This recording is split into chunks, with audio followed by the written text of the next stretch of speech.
Hey there, time traveler. So you want to become like the ultimate time wizard, huh?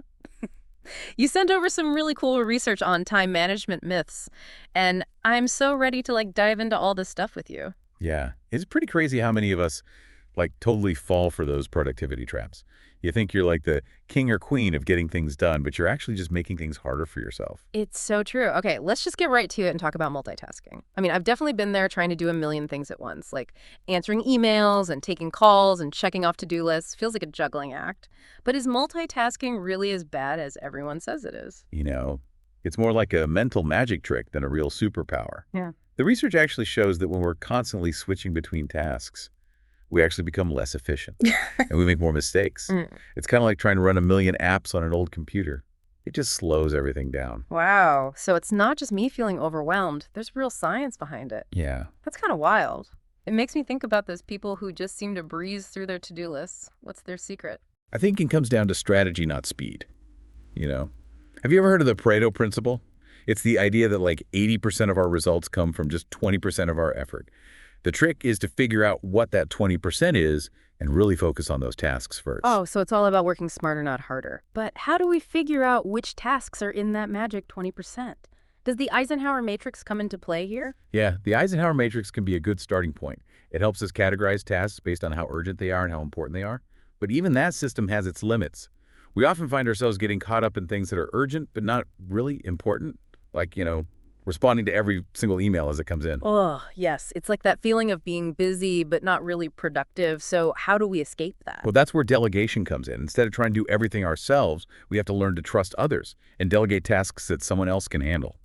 Not only does this free up our time for more important stuff, but it also empowers others to use their skills. You know, delegation is something I struggle with. I feel like I'm losing control. And to be honest, I sometimes worry that things won't be done the way I would do them. Is that a common fear? Absolutely. I Mm. think we all have that desire for control. And it often leads to micromanaging, which really just ends up hurting our own productivity and preventing others from growing.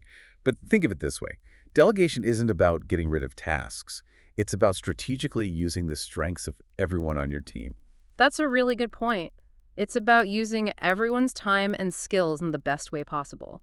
But even with delegation, we still have our own to-do lists to conquer. How can we make sure we're not just going through the motions, but actually making real progress?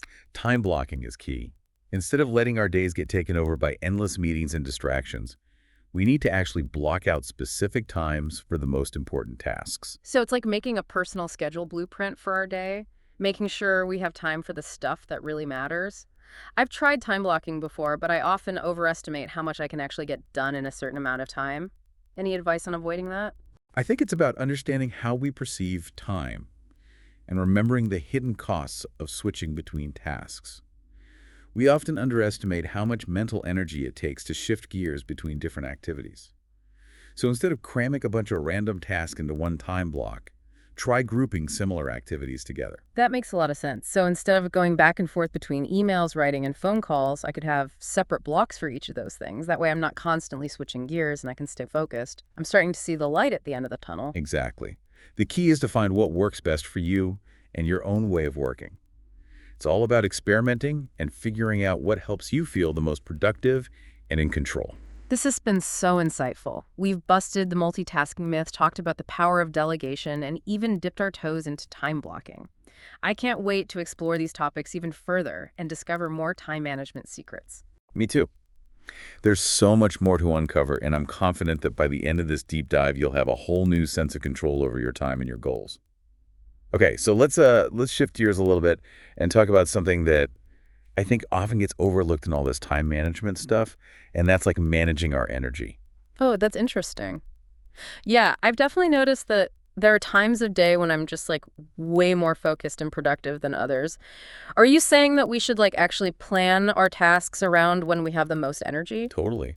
It's about matching up those really demanding tasks with the times when you're naturally more alert and, ready to go. Some people are morning people, some people are night owls. The important thing is to figure out what works for you and structure your day accordingly. Okay, so if I'm like a morning person, I should try to tackle those big brain power tasks first thing in the morning and then save those easier tasks like checking emails for the afternoon when I'm maybe a little less focused. Exactly. You want to make the most of those peak performance times.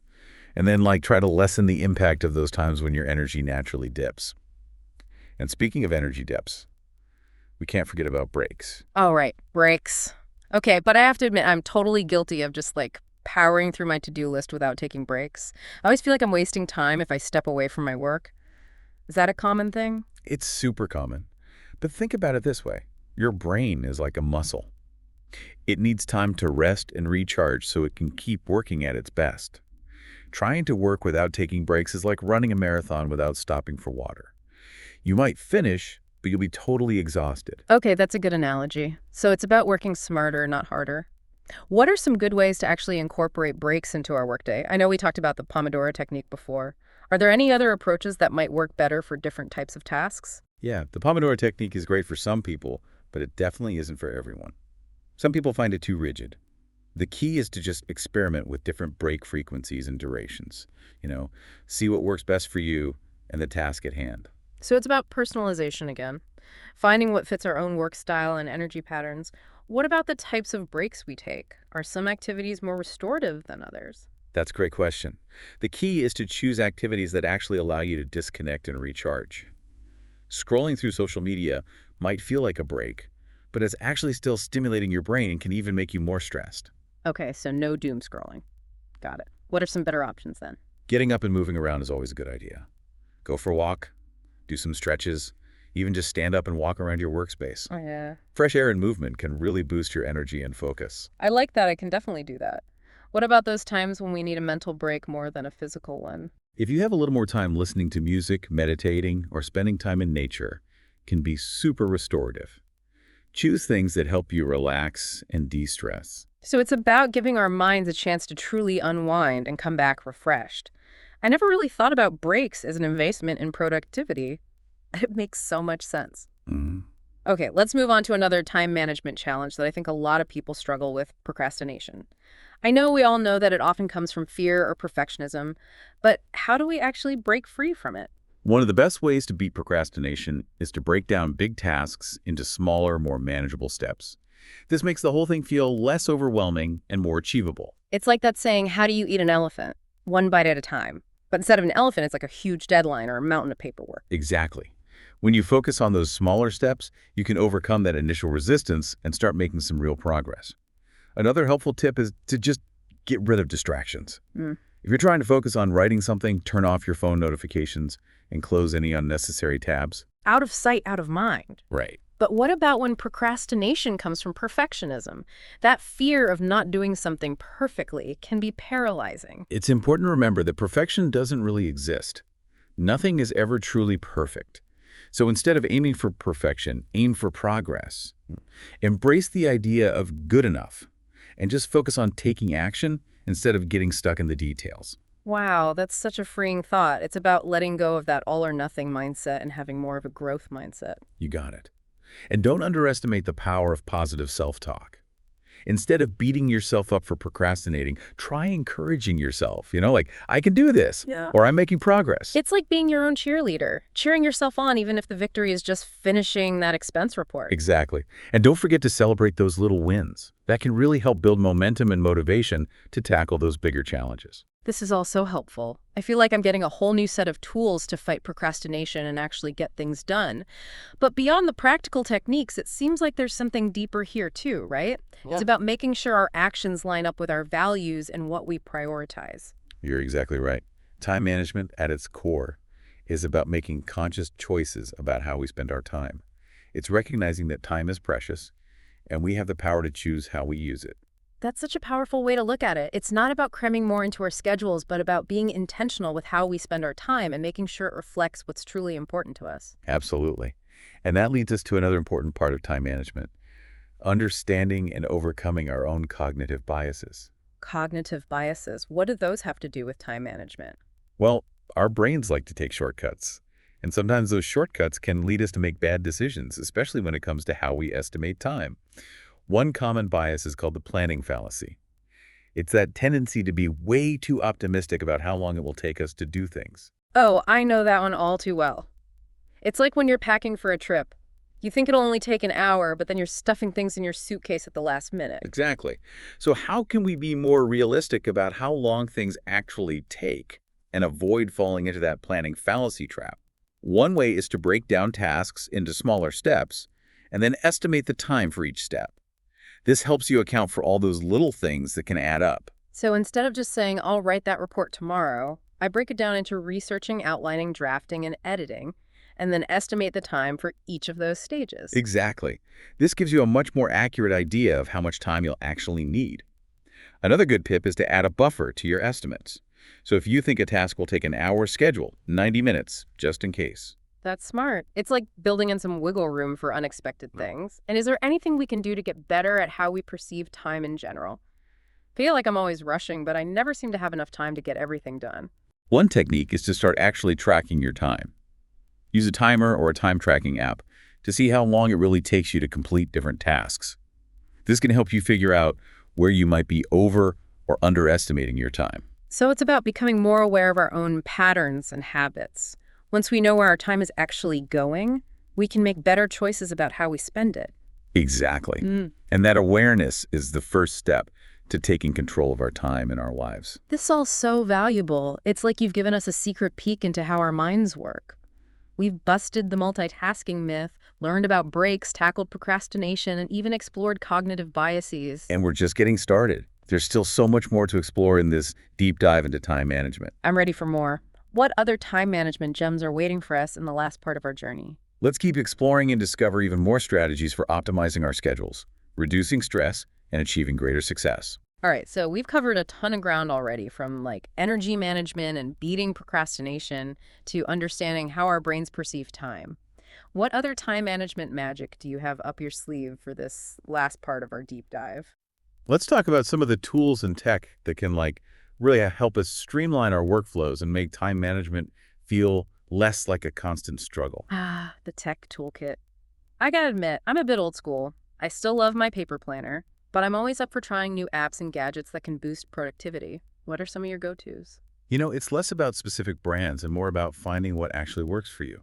For example, if you're a visual person, a Kanban board like Trello can be a game changer for managing projects and tasks. Oh yeah, I've heard of Trello. It's like a digital whiteboard with sticky notes, right? Yep, exactly. Yeah. It lets you see your workflow, move tasks around, and collaborate with others. And if you're more of a list person, then a to-do list manager like Todoist or Asana might be a better fit. What about those calendar apps that are everywhere these days? Are they worth the hype? Calendar apps can be super helpful for keeping track of appointments, deadlines, and even those breaks we talked about earlier. The trick is to use them strategically and not overschedule yourself. So it's not about jamming our calendars with meetings and appointments, but using them to intentionally plan our time. Right. It's all about finding that balance between structure and flexibility and using technology to help us achieve our time management goals instead of letting it control us. That's a good point. It's so easy to get caught up in all the shiny new apps and gadgets. But at the end of the day, it's about finding what works best for you and using those tools in a mindful way. Definitely. And don't forget about automation. There's so many things we can automate these days, from social media posts to email filters. This can free up so much time and mental energy for the things that really need our human touch. It's like using tech to take care of the boring stuff so we have more time for creativity and innovation and things we actually enjoy. Exactly. And that brings us to another important part of time management: setting boundaries. Boundaries, like saying no to extra commitments or turning off notifications after a certain time. You got it. It's about protecting our time and energy from things that drain us and distract us from our priorities. It's about creating space and intentionality in our lives, both online and offline. This is all so true. It's not just about managing our time, but also our energy, our attention, and ultimately our whole lives. And that brings me to one final thought. Time management isn't about reaching a destination. It's a journey. It's about constantly trying new things, adjusting our strategies, and finding what works best for us as our lives change. So it's about embracing the process of learning and growth and understanding that there's no one-size-fits-all solution. Exactly. The most important thing is to approach time management with curiosity, self-compassion, and a willingness to experiment. This deep dive has been so eye-opening and empowering. We've busted myths, learned new strategies, and even explored the psychology behind our time management struggles. And I hope you've come away with some valuable insights and actionable tips that you can start using right away. I know I'm feeling so inspired to take control of my time, my energy, and my priorities. And I hope our listeners are feeling the same way. Here's to intentional living and optimized schedules. And on that note, we'll wrap up this deep dive into time management. Remember, it's not about doing more, it's about doing what truly matters with intention and focus. Until next time, may your days be filled with productivity, purpose, and a whole lot of joy. Thanks for joining us. We'll be back next time with another deep dive into a topic that'll expand your mind and enrich